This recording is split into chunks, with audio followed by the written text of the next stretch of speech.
frappé. Okay? Il n'y a rien de dommageable qui a été frappé, ni en Iran, sauf si vous croyez cette histoire que les scientifiques étaient chez eux à boire le thé en attendant la frappe. Pas dans un bunker, pas protégé, que les Iraniens n'étaient pas prêts à une guerre aérienne, alors que ça fait 30 ans qu'ils se préparent contre Israël et que c'est la seule guerre qu'Israël peut livrer. Puis ils ont été pris par surprise. Ils ne s'attendaient pas, ils pensaient qu'il allait... Ouais. Et donc, ça, c'est pour les VIP. Et après ça, finalement, la riposte. L'Iran qui, on l'a vu, je ne vais pas vous montrer les vidéos, on a tout analysé ces vidéos-là dans le web journal de l'été dernier, où est-ce que c'était, il y avait comme plein d'espèces de petits spots dans le ciel qui avançaient. Et que aucune guerre aérienne avec des missiles se joue comme ça, avec des petits trucs dans le ciel facilement identifiables, bien illuminés pour que la DCA les arrête et tout et tout. C'est un beau show pour les civils, mais ça n'a aucune réalité militaire. C'est pas comme ça que ça se passe. C'est pas comme ça que ça s'est passé en Serbie, quand les Américains ont frappé. C'est pas comme ça que ça s'est passé en Irak. C'est pas comme ça que ça se passe en Ukraine. Quand il y a des guerres aériennes massives, on les voit pas, les missiles. OK? Il y a eu, par exemple, cependant, j'ai vu comme 1 ou 2 missiles balistiques frapper le sol.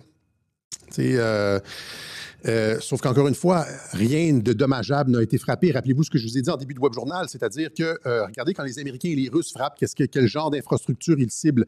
La seule chose qu'on a vue, là, c'est des édifices résidentiels. On ne sait même pas s'il y avait des gens dedans. C'est un quartier en développement. On ne sait pas, là, tu sais. Des autos retournées, etc. Des quartiers résidentiels, aucune infrastructure majeure, alors que supposément les Iraniens se sont fait, je veux dire, décapiter la garde républicaine et frapper leur centre nucléaire, là. C'est majeur. Et donc, mais rien, l'Iran n'a appliqué avec rien, alors que tout le monde sait qu'ils ont des missiles hypersoniques hyper précis, là, avec ces guidages satellites, avec des positionneurs GPS. Ils savent où est le quartier général du Mossad à Tel Aviv.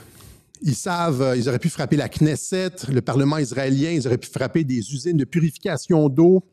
Ils auraient pu frapper l'aéroport Ben Gurion, ils auraient pu frapper des hubs technologiques, ils auraient pu frapper la compagnie d'électricité, Israel Electric Corporation, IEC. Ils n'ont rien fait de ça, ils auraient pu frapper la télévision, ils n'ont rien fait de ça, rien. C'est exactement comme l'année dernière. Quelques voitures, quelques édifices résidentiels écroulés, on sait même, comme je vous le dis, on ne sait même pas si ce n'est pas du développement récent. Inhabité avec 100 personnes dedans, ou des voitures retournées, etc. Il y a ça ici intéressant, il y a le Akiria. Le Akiria, l'édifice Akiria, c'est l'édifice, c'est comme le Pentagone israélien au cœur de Tel Aviv. Oui, les Israéliens placent aussi leurs infrastructures militaires parmi les civils. Et le Akiria, on nous dit que le Akiria a été touché. OK? Ça, c'est l'édifice. Et là, c'est passé donc à Laura Ingraham sur Fox News. Il y avait un reporter, on nous dit, vous voyez, le quartier général de l'armée israélienne a été frappé. Et là, ça nous rappelle, genre CNN durant la guerre du Golfe, ils portaient des casques, puis supposé il y avait du gaz, et puis finalement, il n'y avait rien. Et ça me rappelle aussi, pensez à ça ici, quand la BBC annonçait que l'édifice numéro 7 s'était écroulé. Et finalement, il était derrière la fille. Il était là dans le live, il était là et on annonçait qu'il venait de s'écrouler. Il était encore visible debout. Et c'est la même chose qui s'est passée en direct avec Laura Ingraham.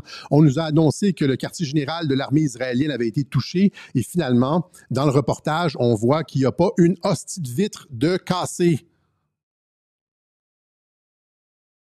Il n'a pas été touché. Alors que si les Iraniens avaient voulu frapper le Pentagone israélien, on se serait attendu à quelque chose comme ça et il n'y a pas grand-chose qui aurait pu les arrêter.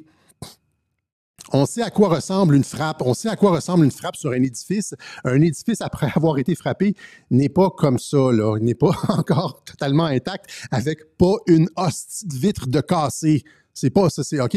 Et donc, encore une fois, on vous gave. Je vous montre le clip avec Laura Ingraham, traduit par Hello Traduction. Merci beaucoup, Hello. Et là, ça a l'air d'un montage parce qu'il y a quelqu'un qui dit non, ne filmez pas. Et puis là, on le voit rapidement, puis il tourne comme ça. Mais moi, j'ai fait la capture d'écran, puis on voit très bien qu'il n'y a absolument aucun dommage.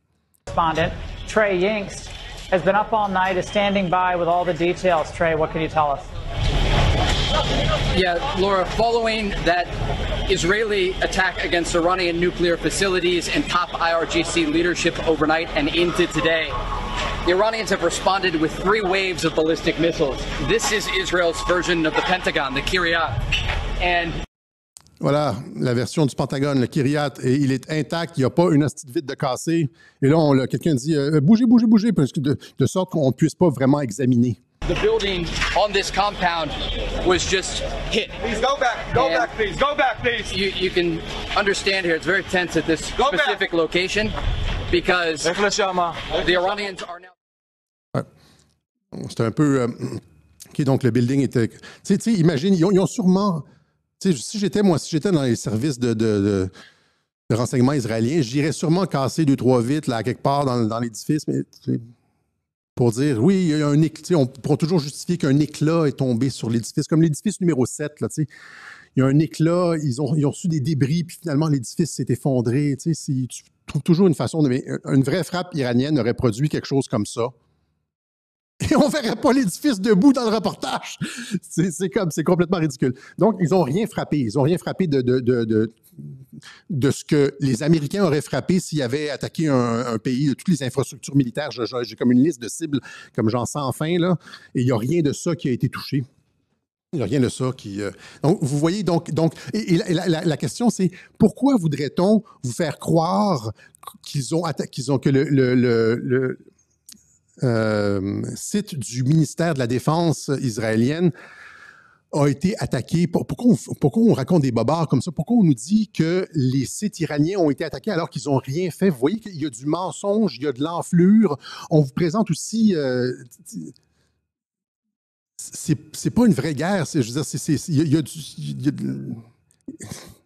plus que de la propagande. On vous montre des propulseurs de...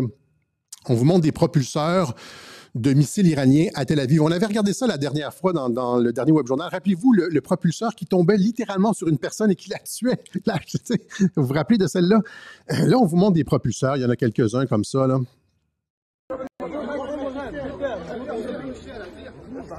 Vidéo.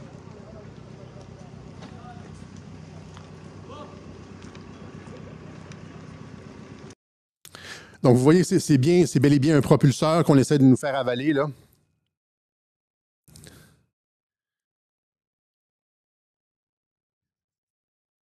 Ça, c'est la preuve qu'il y a eu une vraie attaque de missiles sur Tel Aviv. On ne peut pas le nier, il y a des propulseurs qui sont... On va juste comprendre un peu comment ça fonctionne, un missile.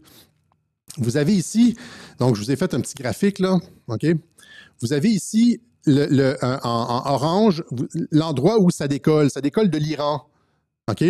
Le propulseur, c'est comme la navette Challenger, c'est comme les boosters de la navette Challenger. C'est-à-dire, quand ça monte, éventuellement, c'est dans la phase d'ascension que les propulseurs tombent, etc., etc.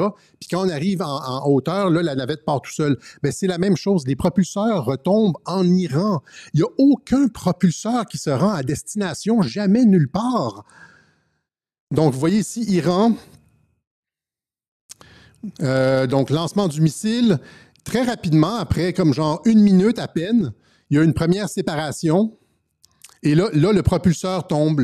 Après 1 minute, la partie avec c'est la partie, le propulseur, c'est ce qu'on vous voyez ici, là. La grosse partie, le propulseur tombe et il y a la tête qui part tout seul. Donc, après ça, des fois, il y a comme une deuxième section qui décolle. Ça, et là, comme, vous voyez, mais tout ça, ça tombe au début du lancement. Ça tombe en Irak, ça tombe en Iran, ça tombe en Irak, ça tombe pas en Israël. À la fin, la seule chose qui tombe en Israël, c'est l'ogive. C'est le bout ici. Je ne sais pas si c'est clair, là.